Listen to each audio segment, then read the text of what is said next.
भारत के सभी सांसद और विधायक ईमानदारी से बताएं कि आडवाणी जी को, गुजराल साहब को, मनमोहन सिंह जी को अपना मकान, दुकान, खेत खलिहान छोड़कर क्यों भागना पड़ा था। मैं भारत के सभी माननीय जजों से और सभी वरिष्ठ अधिवक्ताओं से पूछता हूं कि जेठमलानी जी को अपना मकान, दुकान, खेत खलिहान, उद्योग, व्यापार छोड़कर क्यों भागना पड़ा। मैं भारत के सभी खिलाड़ियों से पूछता हूं कि लाला अमरनाथ और मिल्खा सिंह जी को अपना मकान, दुकान, खेत खलिहान, उद्योग, व्यापार छोड़कर क्यों भागना पड़ा। मैं इस देश के सारे लेखकों से, बुद्धिजीवियों से, पत्रकारों से, कलमकारों से विनम्रतापूर्वक पूछता हूं कि खुशवंत सिंह जी को अपना मकान, दुकान, खेत खलिहान, उद्योग, व्यापार छोड़कर क्यों भागना पड़ा था। एक बार आप गंभीरता के साथ सोचिए और यह भी सोचिए कि जिस सोच ने 1947 में भारत का विभाजन कराया था, वो सोच है या सोच खत्म हो गई या वो सोच बढ़ रही है। जिस पाक नापाक की सोच ने भारत का विभाजन कराया, जिस हराम हलाल की सोच ने भारत का विभाजन कराया, जिस पाक नापाक की सोच ने अफगानिस्तान में हिंदुओं को खत्म कर दिया, जिस पाक नापाक की सोच ने पाकिस्तान में हिंदुओं को खत्म कर दिया, जिस पाक नापाक की सोच ने मालदीव में हिंदुओं को खत्म कर दिया, जिस पाक नापाक की सोच के कारण बांग्लादेश में हिंदू खत्म होने वाले हैं, जिस पाक नापाक की सोच ने कश्मीर में हिंदुओं को खत्म कर दिया, क्या वो सोच बढ़ रही है या घट रही है। मदरसों की संख्या बढ़ रही है या घट रही है। मौलवियों की संख्या बढ़ रही है या घट रही है। मज़ारों की संख्या बढ़ रही है या घट रही है। दरगाहों की संख्या बढ़ रही है या घट रही है। जिहाद बढ़ रहा है या घट रहा है। घुसपैठ बढ़ रहा है या घट रहा है। धर्मांतरण बढ़ रहा है या घट रहा है। लब जिहाद बढ़ रहा है कि घट रहा है। और अगर ये सारे खतरे बढ़ रहे हैं तो भारत असुरक्षित हो रहा है या भारत सुरक्षित हो रहा है। आप लोग एक बार ईमानदारी से कुछ समय के लिए पार्टियों की गुलामी छोड़ दीजिए, नेताओं की गुलामी छोड़ दीजिए, थोड़ा स्वतंत्र विचार से सोचिए कि क्या आप चाहते हैं कि जो हालत अब आडवाणी जी की, मनमोहन सिंह जी की, गुजराल साहब की हुई, क्या वही आपके बच्चों की भी हो। क्या आप चाहते हैं कि 25 साल के बाद 2047 में आपके बच्चों को भी उसी तरीके से पलायन करना पड़े जिस तरीके से 1947 में पलायन हो। क्या आप चाहते हैं कि आपके बच्चों को भी अपना मकान, दुकान, खेत खलिहान छोड़कर भागना पड़ा जैसे 1990 में कश्मीर में भागना पड़ा था। क्या आप चाहते हैं कि आपके बच्चों को के साथ वही हो जो अफगानिस्तान में हिंदुओं के साथ हुआ, पाकिस्तान में हिंदुओं के साथ हुआ, बांग्लादेश में हिंदुओं के साथ हो रहा है। आंख बंद करने से डर खत्म नहीं होता। आंख बंद करने से खतरा खत्म नहीं होता। चुप रहने से खतरा खत्म नहीं होता। एक बार इसलिए कह रहा हूं, सोचिए, चिंता करिए और कुछ इसका समाधान ढूंढने की कोशिश करिए। मैं जानता हूं आम जनता के पास इसका समाधान नहीं है, लेकिन इसका समाधान संसद और सुप्रीम कोर्ट के पास है। भारत के संविधान में संसद और सुप्रीम कोर्ट को इतनी पावर दी गई है कि भारत के हर खतरे का सामना कर सकते हैं, भारत के हर खतरे से निपटने के लिए वो नियम कानून बना सकते हैं। और एक बात याद रखिएगा, भारत के लिए पाकिस्तान 1% खतरा, 1%। पाकिस्तान को तो हमारी सेना जिस दिन चाहेगी ना, चुटकियों में निपटा देगी। भारत के लिए अंदर खतरा जो है वो पाकिस्तान से 99 गुना ज्यादा है, 100 गुना ज्यादा है। और जो भारत के अंदर खतरा है उसमें जाति बात ही नहीं हो रही है। जासूसी बढ़ रही है, गद्दारी बढ़ रही है, स्लीपर सेल की संख्या बढ़ रही है, अलगाववादियों की संख्या बढ़ रही है, आतंकवादियों की संख्या बढ़ रही है, जिहादियों की संख्या बढ़ रही है, मिशनरियों की संख्या बढ़ रही है, माओवादियों की, नक्सलियों की, सबकी संख्या बढ़ रही है। 1000 बेटियां पर डे लफ्ज़ जिहाद का शिकार हो जा रही हैं। इसका मतलब क्या हुआ? साल में 3.5 लाख बेटियां हमारी कम हो रही हैं। प्रतिदिन 1,500 हिंदुओं का धर्मांतरण हो रहा है। इसका मतलब क्या हुआ? पर डे 10,000, 1,500 परिवार का मतलब 10,000 हिंदू पर डे कम हो रहे हैं। 6 करोड़ घुसपैठिए आ चुके हैं और तत्काल अगर इनको नहीं निकाला गया तो 20 से 25 साल के बाद पूरे भारत को जलाएंगे। आपका भी घर जलेगा, मेरा भी घर जलेगा, सबका घर जलेगा। जिस हिसाब से भारत में लफ्ज़ जिहाद हो रहा है, लैंड जिहाद हो रहा है, घुसपैठ जिहाद हो रहा है, धर्मांतरण जिहाद हो रहा है, इसको अगर तत्काल नहीं रोका गया तो 25 साल के बाद फिर वही होगा जो 1947 में हुआ था। 2047 में वो फिर सब कुछ वही होगा जो 1947 में होगा।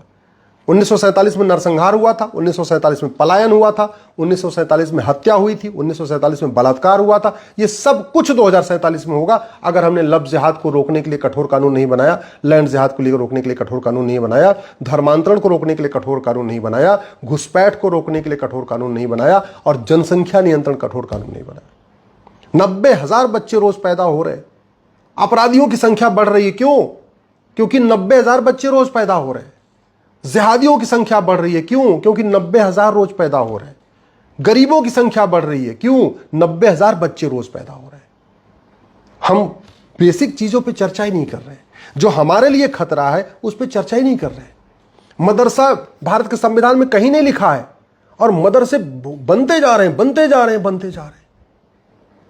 वक्फ कहीं हमारे संविधान में लिखा नहीं है। 40 लाख एकड़ जमीन पे वक्फ बोर्ड कब्जा कर लिया, और जमीन वापस लेने के लिए कोई प्रावधान ही नहीं है। अंग्रेजों ने लैंड एक्विजिशन एक्ट 1894 में बना के 10 लाख से एकड़ ज्यादा जमीन क्रिश्चियन मिशनरीज को दे दिया। उनकी 99 साल की लीज पूरी हो चुकी है, उसको वापस लेने की कोई चर्चा ही नहीं हो रही है। भारत में गुलामी का नाम हटे, गुलामी का निशान हटे, गुलामी की कुरीतियां खत्म हो, गुलामी की कुप्रथाएं खत्म हो, गुलामी की पुलिस व्यवस्था बदले, गुलामी की शिक्षा बदले, गुलामी की प्रशासनिक व्यवस्था बदले, गुलामी की न्यायिक व्यवस्था बदले, इस पर कोई चर्चा ही नहीं हो रही है। बस वही सुबह से लेकर शाम तू मैं आरोप प्रत्यारोप, नूरा कुश्ती, बतौलेबाजी, तू चोर मैं सिपाही।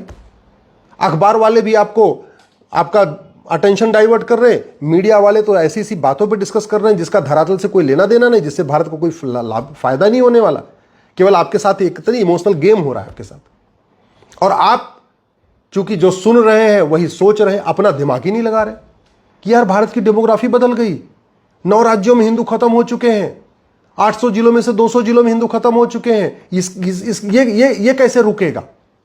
6000 तहसील में से 1500 तहसीलों की डेमोग्राफी बदल गई है, और पर डे डेमोग्राफी बदल रही है। लव जिहाद, लैंड जिहाद, धर्मांतरण, घुसपैठ, जनसंख्या विस्फोट कारण। यह कैसे रुकेगा? इस पर आप सोच ही नहीं रहे। एक बात मैं बता दूं, ये मठ मंदिर, ये धर्मशाला, ये गुरुद्वारा, ये मंदिर, ये सब कुछ अफगानिस्तान में था, सब खत्म हो गया। पाकिस्तान में भी मठ मंदिर था, गुरुद्वारा था, गौशाला थी, धर्मशाला था, यज्ञशाला थी, खत्म हो गया। मालदीव में भी मठ मंदिर था, यज्ञशाला थी, गुरुद्वारे थे, गौशाला थी, वेदशाला थी, खत्म हो गया। बांग्लादेश में हमारे 5 शक्तिपीठ हैं। 51 शक्तिपीठ में से 5 शक्तिपीठ बांग्लादेश में है। एक शक्तिपीठ पाकिस्तान में, हिंगलाज माता का, बाकी 5 बांग्लादेश में है। और जानते हैं, पाकिस्तान के मंदिर में तो छोड़ो, हिंगलाज माता में पूजा बंद हो गई, बात समझ में आती है। बांग्लादेश के 5 मंदिरों में पूजा बंद हो गई, समझ में आती। अरे यहां भारत के जो शक्तिपीठ है उनमें पूजा बंद हो चुकी है। कीर्तेश्वरी शक्तिपीठ जो अब मुर्शिदाबाद में पड़ता है, वहां पूजा नहीं हो रही है। जयंतेश्वरी मंदिर है, जहां माता की जांगिरी थी, शिलांग में है, पूजा बंद हो चुकी है। मैं जा चुका हूं। मैं मुर्शिदाबाद का कीर्तेश्वरी मंदिर भी देख के आया हूं, शिलांग का जयंतेश्वरी मंदिर भी देख के आया हूं। कोई पूजा करने वाला नहीं आ रहा है। वहां के पुजारी भी डर डर के वहां रहते हैं। ये हालत हो चुकी है। तो अगर आप सोच रहे हैं कि धर्मशाला बनाने से, गौशाला बनाने से, यज्ञशाला बनाने से, लंगर लगाने से, मंदिर बनाने से, गुरुद्वारा बनाने से सनातन धर्म मजबूत हो रहा है, तो ये सारे के सारे काम हमारे पूर्वज कर चुके हैं, इसके बाद भी खत्म हो गए। जो काम पूर्वजों ने किया और वो काम करने के बाद भी वो अफगानिस्तान, पाकिस्तान, बांग्लादेश, मालदीव से खत्म हो गए, और वही काम हम भी करेंगे तो हम भी खत्म हो जाएंगे। हमारी आने वाली जनरेशन खत्म हो जाएगी। आने वाली जनरेशन तब बचेगी जब हम सोचेंगे वास्तव में कंक्रीट खतरा क्या है। खतरा है लव जिहाद। 1000 बेटियां पर डे लव जिहाद का शिकार हो रही हैं। खतरा है लैंड जिहाद, जंगल, नदी, पेड़, अपना सारे जगह कब्जा होता जा रहा है। खतरा है ड्रग जिहाद। हमारे लड़कों को नपुंसक बनाया जा रहा है, ड्रग में नपुंसकता की दवा दी जा रही है। खतरा है ड्रग जिहाद। बेटियों में बाझपन बढ़ रहा है उस ड्रग के कारण। खतरा है घुसपैठ। 6 करोड़ घुसपैठी आ चुके हैं। खतरा है जनसंख्या विस्फोट। 90,000 बच्चे रोज पैदा हो रहे हैं। खतरा है आपका धर्मांतरण। 1500 परिवारों का पर डे धर्मांतरण हो रहा है। इसका मतलब 10,000 हिंदू पर डे कन्वर्ट हो रहे हैं। खतरा इकोनॉमिक जिहाद है। खतरा एजुकेशन जिहाद है। माइनॉरिटी के नाम पे मदरसे खुल रहे हैं। माइनॉरिटी कौन है? न संविधान में लिखा, न कानून में लिखा। माइनॉरिटी होती है जिसकी जनसंख्या 100-200 हो, 1500 हो, 1,00,000-2 लाख हो। करोड़ की जनसंख्या माइनॉरिटी नहीं कहलाती। और भारत में करोड़ों की जनसंख्या को भी माइनॉरिटी का दर्जा दिया हुआ है, और खोलते जा रहे हैं मिशनरी स्कूल, खोलते जा रहे हैं मदरसा। आपको शायद समझ में नहीं आ रहा है। क्यों नहीं समझ में आ रहा है? क्योंकि आप पार्टी के गुलाम हो चुके हैं। नेताओं ने आपका मानसिक खतना कर दिया है।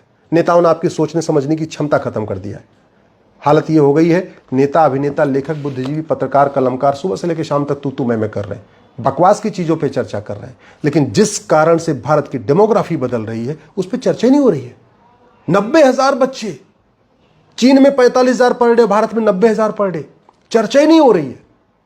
एजुकेशन जिहाद पे चर्चा ही नहीं, इकोनॉमिक जिहाद पे चर्चा ही नहीं, हलाल जिहाद पे चर्चा ही नहीं, लैंड जिहाद पे चर्चा ही नहीं, लब जिहाद पे चर्चा नहीं, ड्रग जिहाद पे चर्चा नहीं, पॉर्न जिहाद, पोर्नोग्राफी बढ़ा के हमारे लड़कों को पोर्नोग्राफी में डुबोया जा रहा है, अश्लीलता में डुबोया जा रहा है, हमारी यंग जनरेशन बर्बाद हो रही, चर्चा ही नहीं। बस समाजवाद, सेकुलरवाद, लोहियावाद, अंबेडकरवाद, गांधीवाद, पेरियारवाद, ऐसी चीजों पे चर्चा हो रही जिससे भारत का कोई भला नहीं होने वाला। इसलिए मैं आपसे हाथ जोड़ के निवेदन कर रहा हूं, दल गुलामी छोड़िए, सांसदों से मिलिए, विधायकों से मिलिए, कड़वा सच बोलना शुरू करिए। मीठे झूठ से भारत बर्बाद हो चुका है और अगर अभी भी मीठा झूठ कंटिन्यू रहा तो 25 साल के बाद फिर विभाजन होगा।